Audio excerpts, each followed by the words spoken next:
Welcome back. So where we've left off, Tiresias had turned into a woman for hitting two snakes who were copulating at the time. Hera did not like it. So what happens next in Tiresias' story? Well, during his years as a woman, Tiresias becomes a priestess of Hera, gets married, has children. And as luck would have it, after 7 years, Tiresias again finds mating snakes. And here's where the myth kind of forks off, as you know, a lot of myths do, because there are different tellings in these oral traditions. Either she made sure to leave the snakes alone, or she trampled on them.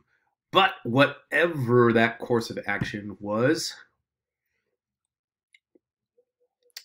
Tiresias ends up being returned to a male, released from his sentence. I'll put that in quotations, and is allowed to regain his masculinity.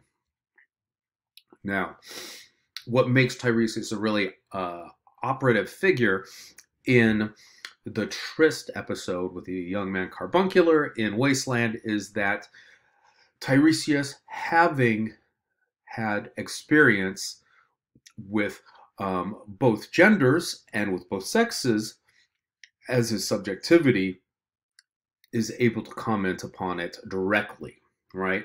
And because of that, is a bit of an authority, and pretty much as also like a person who can be a prophet and an oracle and predict the future, can comment accurately on what's going on. And as we know from the reading of that particular scene in the Wasteland, it's a really dreary, loveless encounter, and Tiresias calls it. It's a real bummer. But then his trials are not over, because he just can't stay away from trouble. He gets drawn into this argument between Hera and Zeus. And the question is, who has more pleasure in sex? The man, as Hera claimed, or as Zeus claimed, the woman? Tiresias had experienced it both, fundamentally. Tiresias replies, of 10 parts a man enjoys one only. And Hera's super upset by this for some reason, and that still confuses me a little bit. And so because of that, Hera just strikes him, makes him go blind. It probably was not a lightning bolt, because that's pretty much Zeus's shtick. But he's turned immediately blind. Now Zeus can't undo Hera's divine punishment, but he tries to compensate for it, and he gives Tiresias the gift of foresight and the lifespan of 7 lives. Now, what this means is that he's blind, but he can see. And he becomes this oracle and this prophet and this future teller in all kinds of different classical tales. He shows up in Oedipus the King, for example. He also shows up in Shakespeare's Julius Caesar, which is way off in the future. So anyway, he has this knowledge even though he's blind, and he has the position of understanding both sexes experientially. He's biologically man and biologically a woman. Not only in software, you know what I mean. The other thing I will say about all this is I do find it curious that Hera gets so mad when Tiresias says women enjoy sex more. I don't know if it's because she finds it belittling, or makes women look weak. It seems like kind of a good thing to me. But it may speak also to, in general, the very patriarchal narrative structure and influence in a lot of this classical literature. when we read HD, we certainly saw her pushing back against that kind of male dominated worldview in poems like Leda and Helen, for example. And um, it's still curiosity. It'd be interesting to hear your thoughts on this.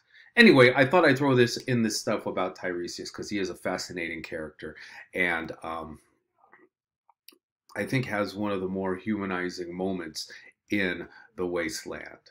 Um, Even though he is, definitely had his share of challenges in his life. Anyway, that's all I'll say about The Wasteland. I hope you enjoy it. Remember, if if you don't understand something, just keep going. Uh, go for the feel. Try to get that objective correlative, that mood, that sense. What kind of emotion it's imparting. Some people might just say anger because it's very hard or annoying, but it's going to be challenging that first time. I get a little bit more out of it every time I read it, but I'm going to tell you off the bat, it's not my favorite thing to read. When I've got some free time, I'm not picking up The Wasteland to read. But that brings us to a really important point that I don't think I've mentioned before in this class, and that is that there's a difference between appreciating something and liking something. Now, I appreciate The Wasteland because I know what place it holds in American literature, and even you could say Western literature. It was influential, and it changed how people thought about things, and reflects a very powerful cultural and historical moment.